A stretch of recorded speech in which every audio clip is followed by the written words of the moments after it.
మాట్లాడు. అధ్యక్ష, గవర్నర్ గారి ధన్యవాదాలు స్పీచ్కి అవకాశం ఇచ్చినందుకు ధన్యవాదాలు. మీకు హృదయపూర్వక నమస్కారం తెలియజేస్తాను అధ్యక్ష. ఇప్పుడు గౌరవ సభ్యులు చెప్పారు, నేను గవర్నర్ గారు కూడా మొదటిగా ఆయన ప్రసంగంలో రైతుల గురించి మాట్లాడడం చాలా సంతోషంగా ఉందని చెప్పారు అధ్యక్ష. కానీ వాళ్ళు ఏదైతే సూపర్ 6 అమలు అని అనౌన్స్ చేసి ఎన్నికల్లో వాగ్దానాలు ఇచ్చి హామీలు ఇచ్చి అధికారంలోకి వచ్చారో అది రైతులకు 20,000 రూపాయలు సంవత్సరానికి వ్యవసాయానికి పెట్టుబడి సాయం కింద ఇస్తామని చెప్పిన అది వాళ్ళు ఈ సంవత్సరంలో అమలు చేయకపోగా మళ్ళీ అది గొప్పగా చెప్పుకుంటున్నారు అధ్యక్ష. రైతుల గురించి మేము మొదటగా ప్రస్తావించామని అది 20,000 రూపాయలు రైతులు ఎదురు చూస్తూ ఉన్నారు అధ్యక్ష.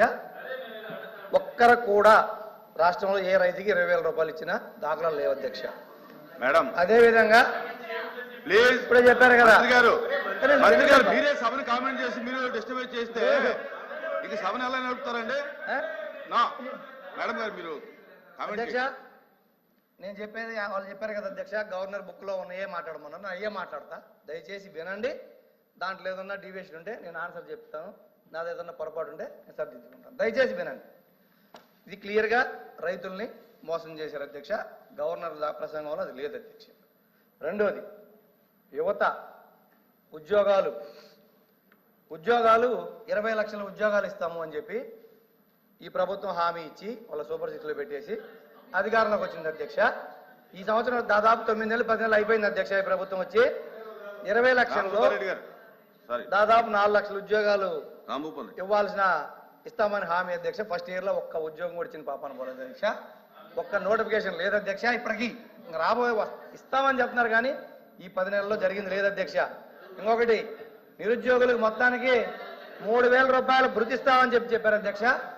నిరుద్యోగ భృతి ప్రస్తావనే లేదు అధ్యక్ష. అక్కడ అసలు ఈ గవర్నర్ ప్రసంగంలో నిరుద్యోగ భృతి ప్రసంగమే లేదు, ఉండదు. ఎందుకంటే వాళ్ళు హామీలు అమలు చేసే ఆలోచనలు లేరు అధ్యక్ష.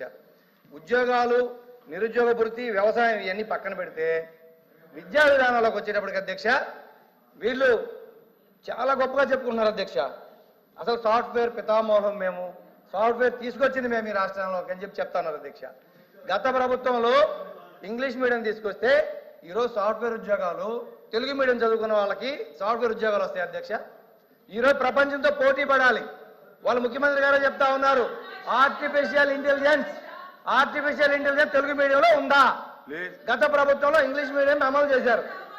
ప్రపంచంతో పోటీ పడే విధంగా ఆ రోజు విద్యార్థులను తీర్చిదిద్దడానికి ఎల్కేజీ నుంచే ప్రణాళికలు చేశారు. ఈ రోజు మీరు తెలుగు మీడియం అమలు చేస్తారా, ఇంగ్లీష్ మీడియం అమలు చేస్తారా అనేది క్లారిటీ లేదు గవర్నర్ స్పీచ్ లో.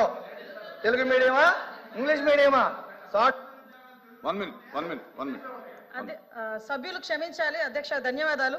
ఇక్కడ తెలుగును అవమానించడం అధ్యక్ష. తెలుగు చదువుకుంటే సాఫ్ట్వేర్ ఉద్యోగాలు వస్తాయా అని అడగడం అన్నది నిజంగా అబ్జెక్టబుల్ అధ్యక్ష. ఏం తెలుగు చదువుకున్న వాళ్ళు కలెక్టర్లు కాలేదా? తెలుగు చదువుకున్న వాళ్ళు ఇంకా పెద్ద పెద్ద పొజిషన్లో లేరా? తెలుగు వాళ్ళు ఈరోజు ఢిల్లీలోని పెద్ద పెద్ద పొజిషన్స్ లో లేరా అధ్యక్ష? తెలుగు మీడియంలో చదువుకున్న వాళ్ళందరూ కూడా ఈరోజు మంచి మంచి పొజిషన్స్ లో ఉన్నారు. తెలుగు చదువుకుంటే సాఫ్ట్వేర్ ఉద్యోగాలు రావు అన్న పదాన్ని అతను ఇత్తుడా చేసుకోవాలి అధ్యక్ష. చేయమని అధ్యక్ష. అది ఓడ్ తెలుగుని గౌరవించే ఎవరైనా తెలుగు ప్రజలుగా, తెలుగు రాష్ట్రాల్లో ఉండి, తెలుగు శాసన మండలి సభ్యులుగా ఉండి, తెలుగు రాష్ట్రాల్లో శాసన మండలి సభ్యులుగా ఉన్న వాళ్ళు తెలుగును అవమానించడం అన్నది నిజంగా చాలా దురదృష్టకరం అధ్యక్ష. దీన్ని మీరు ఎట్టి వేస్తున్నది విత్డ్రా చేసుకోవాలి అధ్యక్ష. ఫోర్స్ విత్డ్రా చేసుకోవాలి, లేకపోతే మీరైనా విత్డ్రా చేయాలి. చెప్పండి. నేను కూడా తెలుగు మీడియం చదువుకున్నా అధ్యక్ష. అరే మీరు మా వినండమ్మా, మీరు మధ్యలో ఇంటర్వ్యూ అవ్వద్దు దయచేసి అధ్యక్ష. మీరు ఇంటర్వ్యూ అవుతుందని చెప్పండి, మొత్తం అయిపోయినాక మాట్లాడమని చెప్పండి, ఇంటర్వ్యూ అవుతుందని చెప్పండి. మీరు పూర్తిగా మా భావం చెప్పకుండా, మా అభిప్రాయం చెప్పకుండా మాట్లాడతారు అధ్యక్ష. నేను చెప్పింది వినాలి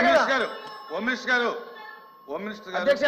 నేను చెప్పింది అధ్యక్ష, మా ప్రభుత్వ విధానం చిన్నప్పటి నుంచి కూడా ఇంగ్లీష్ మీడియంలోకి తీసుకొస్తే తెలుగు 100% సబ్జెక్ట్ ఉండాలనేది మా విధానం అని చెప్తున్నారు. పూర్తిగా వినకుండా మధ్యలో ఇంటర్వ్యూ అయిపోయి ఎక్కడెక్కడ దూరపడి డిబేట్ చేయొద్దు అధ్యక్ష. మా అభిప్రాయం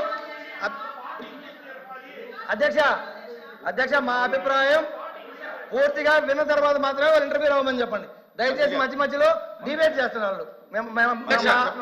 నేను అధ్యక్ష డీవియేట్ కావట్లేదు అధ్యక్ష. బాగుంది.